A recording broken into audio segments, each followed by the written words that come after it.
आपने कभी अपने भीतर उस खालीपन को महसूस किया है जो पूछता है, क्यों?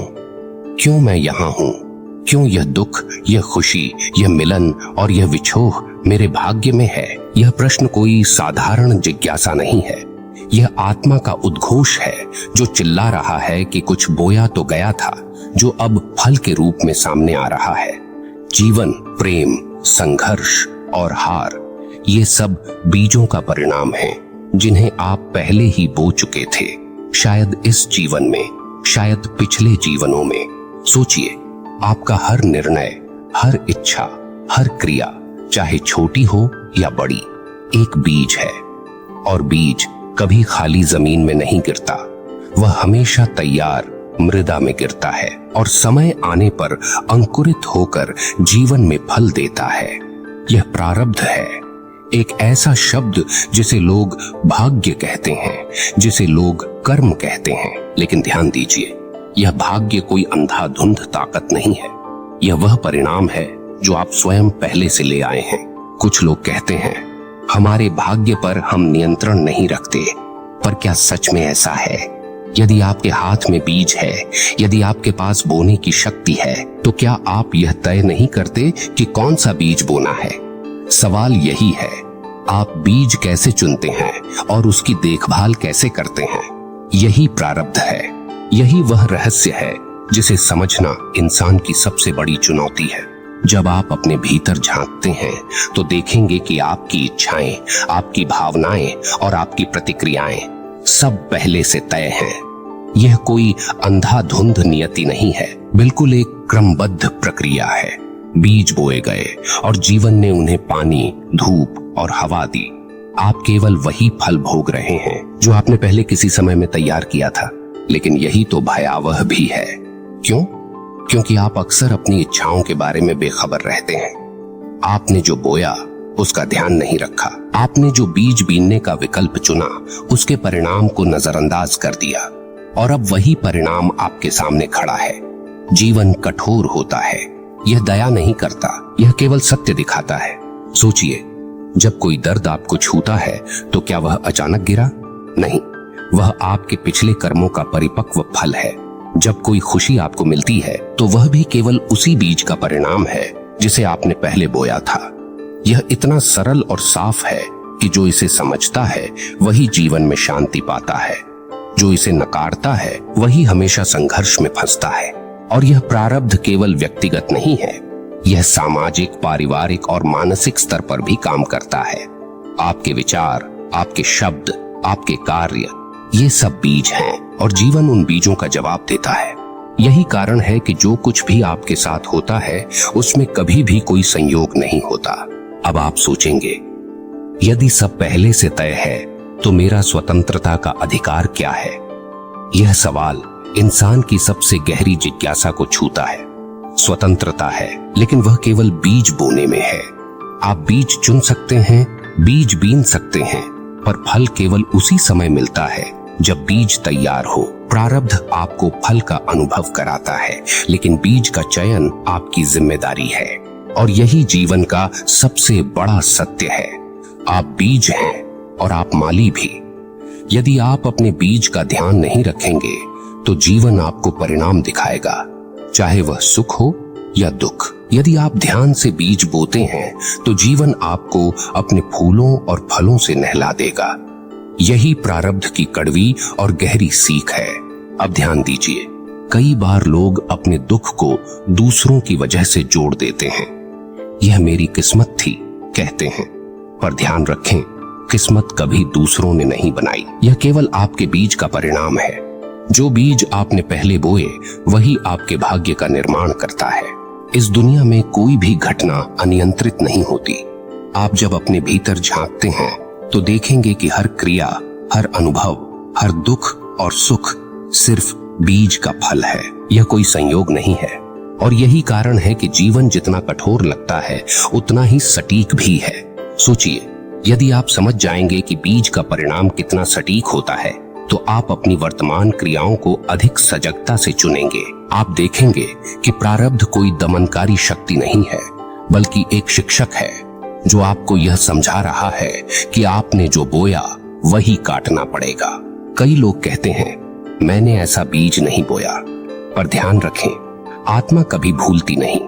चाहे आप चाहें या न चाहें, बीज अपने समय पर फल देता है। यही जीवन की कठोर सच्चाई है, यही प्रारब्ध का रहस्य है, और यही वह ज्ञान है जिसे समझकर आप न केवल अपने दुख को सहन कर सकते हैं, बिल्कुल जीवन को पूरी तरह जी सकते हैं।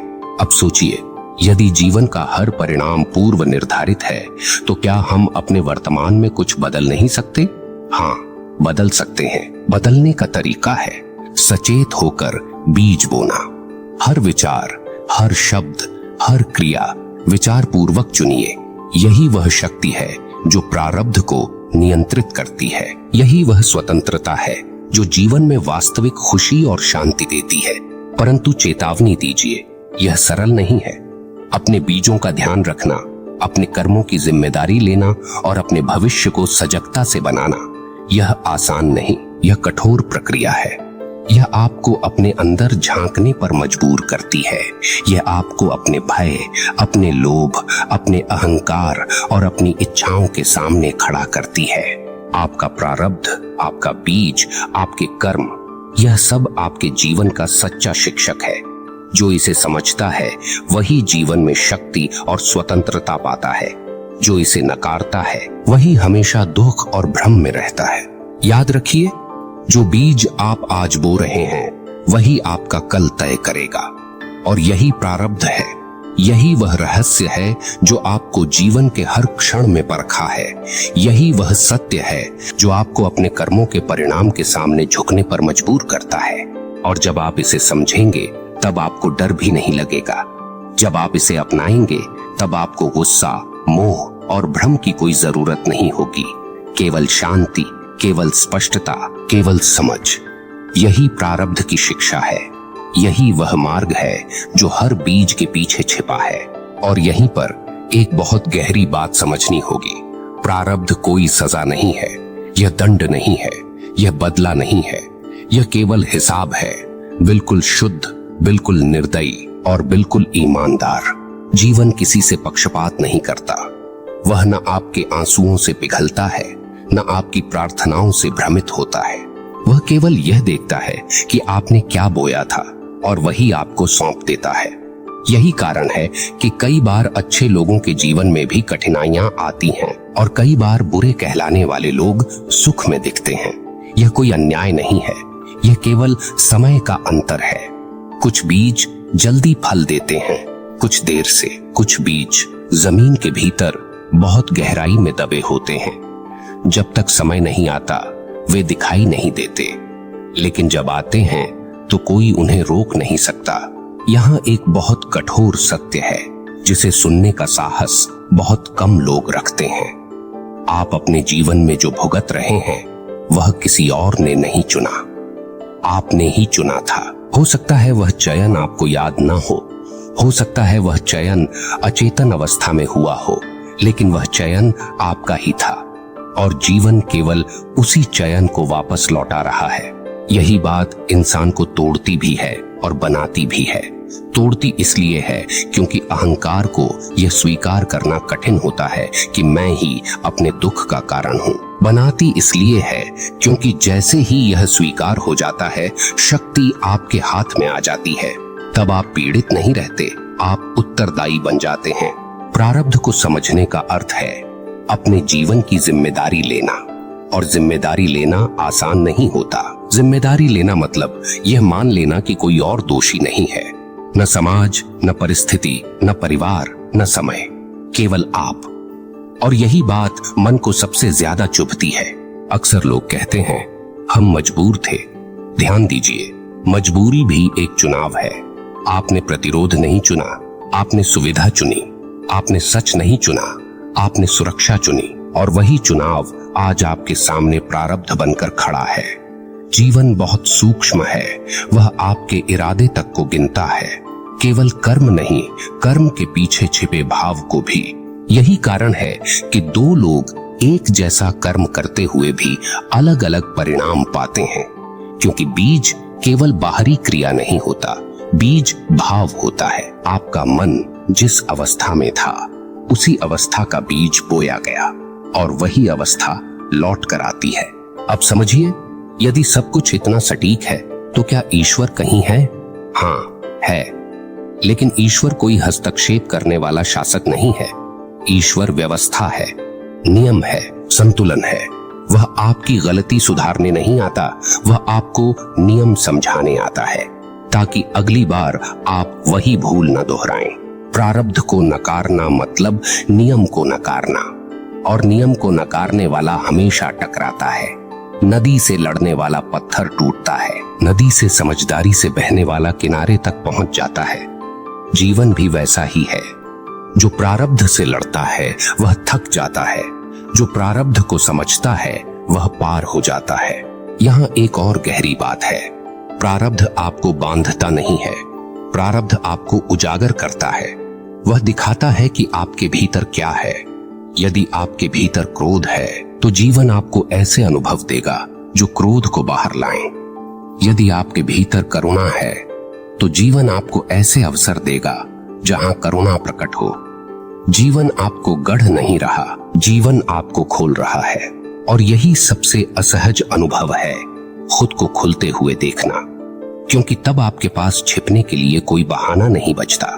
तब आप अपने ही सामने नग्न खड़े होते हैं। और वही क्षण आध्यात्मिक है, वही क्षण भक्ति का द्वार है। भक्ति का अर्थ भाग्य से भागना नहीं है, भक्ति का अर्थ है जो सामने है उसे पूर्ण स्वीकार के साथ देखना, बिना शिकायत, बिना आरोप, क्योंकि शिकायत अज्ञान से जन्म लेती है, स्वीकार से ही ज्ञान जन्म लेता है।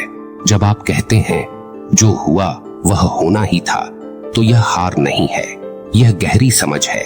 और उसी समझ से अगला कदम जन्म लेता है। तभी आप वर्तमान में सजग होते हैं, तब आप बीज बोते समय कांपते हैं, तब आप सोचते हैं यह विचार, यह शब्द, यह कर्म कल मेरे सामने किस रूप में आएगा। और यहीं से जीवन बदलता है, बाहर नहीं, भीतर। प्रारब्ध बाहर की घटनाओं का नाम नहीं है, प्रारब्ध भीतर की संरचना का नाम है। जो भीतर है वही बाहर दिखेगा। आप बाहर बदलने की कोशिश करेंगे तो थक जाएंगे, भीतर बदलेंगे तो बाहर अपने आप बदल जाएगा। पर ध्यान रखिए, यह कोई त्वरित प्रक्रिया नहीं है, यह धैर्य मांगती है, यह आपको चुप रहना सिखाती है, यह आपको प्रतिक्रिया नहीं उत्तरदायित्व सिखाती है। और यही कारण है कि बहुत कम लोग इस मार्ग पर चलते हैं, क्योंकि यह मार्ग साहस मांगता है।